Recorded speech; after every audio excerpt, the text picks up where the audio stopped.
NEET की rank छोड़ गई और अभी भी एमबीबीएस बनने का अपना सपना जिंदा है।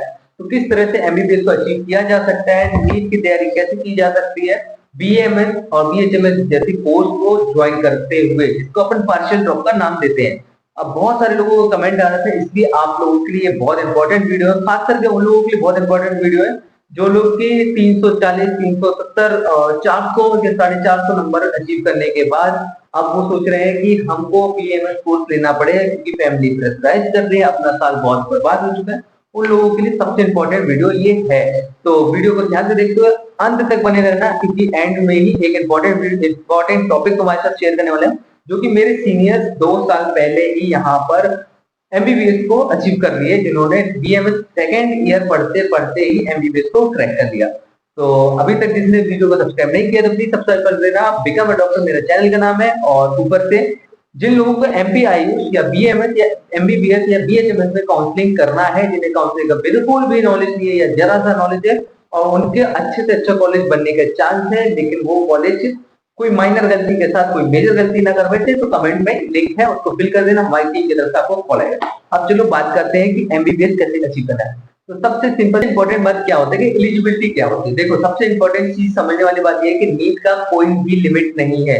कोई भी लिमिट नहीं है, तो मतलब ये है तुम कोई सा भी कोर्स कर रहे हो तो तुमको नीट का फॉर्म फिल आया, फॉर्म को रजिस्टर करो, रजिस्टर करके आप जाओ, एग्जाम देके आओ, रिजल्ट आएगा, आपने कोई भी लेन देन नहीं है, आप किसी भी कॉलेज में कोई सा भी कोर्स क्यों ना कर रहे हो, तो इसके लिए आप नीट एग्जाम कभी नहीं दे सकते। लेकिन जिस कॉलेज में आप पढ़ रहे हो, जो कोर्स आप कर रहे हो, उसमें एक क्राइटेरिया होता है, उसमें एक सिस्टम होता है। वो सिस्टम क्या होता है? 75% रूल होता है। 75% क्या? अटेंडेंस। अगर आप उस कॉलेज में 75% अटेंडेंस मेंटेन नहीं कर रहे हो, तो वो कॉलेज आपको यूनिवर्सिटी एग्जाम में बैठने नहीं दे सकता। वो उसके ऊपर है। अगर आप फाइन भर रहे हो, फाइन से उसको क्लियर कर रहे हो तो अलग मैटर है, टीचर से पहचान करके कर रहे हो तो अलग मैटर है, कॉलेज में आपकी अच्छी खासी चलती तो अलग मैटर है, कॉलेज आपको जानबूझ के छोड़ देते हैं तो भी अलग मैटर है। तीसरा सबसे इंपॉर्टेंट पॉइंट क्या होता है कि हाँ, वर्कलोड बहुत बढ़ जाता है। देखो, अगर आप किसी कोर्स को ज्वाइन कर रहे हो, वो कोर्स को आप कंटिन्यू करते करते करते करते इतना फ्रस्ट्रेटेड हो जाते हो। मैं खुद बीएमएस थर्ड ईयर के स्टूडेंट, मुझे पता है, मैं कोई भी चीज, मैंने भी एक सपना देखा था कि बीएमएस करते करते मैं नीट क्लियर करूंगा, लेकिन सेकेंड मंथ में ही मैंने अपनी कोर्स को छोड़ दी, क्योंकि कॉलेज लाइफ में मैं इतना बिजी हो गया, हर कोई बिजी हो जाता है, जिस वजह से वो छोड़ चुका होता है और फिर इसी की लाइफ को एंजॉय करने लगता है। थर्ड पॉइंट सबसे इंपॉर्टेंट ये होता है कि जो उतार और चढ़ाव होते हैं, अब वो कौन कौन से होते हैं, मैंने सबको इस मोबाइल में नोट करके रखा है। अब इस मोबाइल का भी नाम है नोट 7S, शायद देखा होगा, जिन जिन ने देखा होगा कमेंट करके बताओ भाई, आप लोग भी शायद इसकी यूजर हो चुके होंगे। देखो, बैकअप डिग्री। बैकअप डिग्री का क्या मतलब है कि आप नीट की तैयारी कर रहे हैं और करते करते ही आपका 1 साल कंप्लीट हो जाएगा बीए में। हो सकता है, भगवान ना करे, अगर आपकी डिग्री मिस हो जाए, डिग्री नहीं, नीट आपका दोबारा क्लियर ना हो, फिर क्या करेंगे? फिर आपके पास कोई भी चांस नहीं बचता है। क्यों? क्योंकि आपने साल फिर से बर्बाद कर लिया।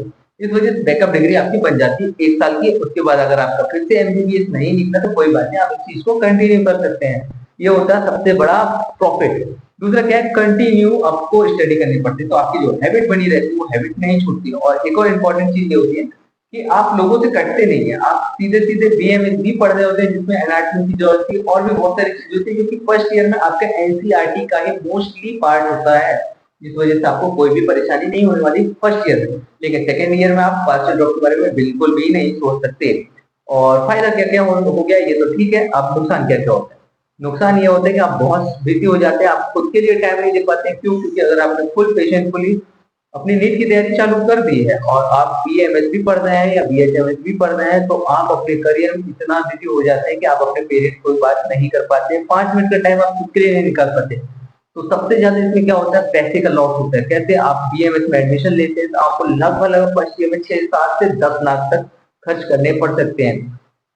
और जिन लोगों को गवर्नमेंट कॉलेज मिल गया उनको भी अच्छी बात है कि मिल तो गया है, लेकिन क्या होता है उसमें भी, अगर आपको नीट क्लियर हो गया, एमबीबीएस मिल गया, तो आपको भी बॉन्ड क्लियर करना पड़ता है। अब चाहे वो प्राइवेट कॉलेज हो चाहे गवर्नमेंट कॉलेज। गवर्नमेंट कॉलेज में 5 से 10 लाख फिल करना पड़ता है और प्राइवेट कॉलेज में तो जितनी उनकी फीस होती है वो पूरी फिल करनी पड़ती है।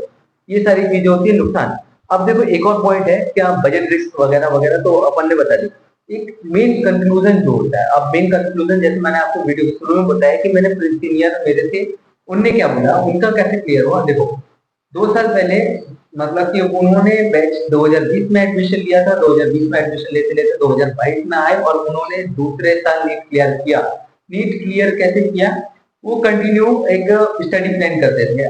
सुबह के टाइम उन्होंने एक स्टडी प्लान किया कि हाँ मुझे ये पोर्शन कंप्लीट करना है। उन्होंने अपनी पूरी लाइफ को दूसरों से काट दिया, किसी ने उनको पहचाने में, मतलब बहुत सारे, बहुत लिमिटेड उनका फ्रेंड सर्कल लिमिटेड था, एक दो लोग ही थे उनके फ्रेंड सर्कल, और मैक्सिमम लोग उन्हें चिढ़ाते थे कि भाई कुछ नहीं होने वाला, छोड़ दे। लेकिन उन्होंने अपनी होप नहीं छोड़ी, कंटिन्यू वो बने रहे। उन्होंने लगातार स्टडी को अपने टाइम दिया, उन्होंने बीएमएस को भी हैंडल किया, बीएचएमएस को सॉरी बीएमएस को भी हैंडल किया, और नीट की प्रिपरेशन भी हैंडल की। बहुत सारी चीजें, बहुत इधर उधर के आस पड़ोस के लोगों की ताना भी सुनी, हर एक चीज को फाइट करते हुए उनका फोकस था। उन्होंने अपने फोकस में फर्स्ट ईयर के एग्जाम क्लियर किए, सेकेंड ईयर के एग्जाम क्लियर किए, और उसके साथ नीट एग्जाम क्लियर करके 570 नंबर लाके वो एक अच्छे कॉलेज में पढ़ रहे हैं। उनका नाम मैं आपको रिवील नहीं कर सकता क्योंकि उन्होंने मुझे मना किया। और कंक्लूजन यही निकल सकता, करना चाहोगे तो आप कर लोगे, नहीं करना चाहोगे तो आपको जिस कोर्स में आप आए हो उस कोर्स को एक्सेप्ट करो और आगे बढ़ो। और कोई टॉपिक पे अगर आपको जानकारी चाहिए, हाँ एक इंपॉर्टेंट बात बता दूं कि BAMS MPRU की BMS प्राइवेट कॉलेज की कट ऑफ के बारे में मैंने थोड़ी सी इन्फॉर्मेशन इकट्ठा कर ली है। जल्दी उस वीडियो पे अपन आने वाले हैं। तब तक के लिए टेक केयर, और जिसने सब्सक्राइब नहीं किया वो जाके कमेंट बॉक्स चेक करो। Take care and bye bye.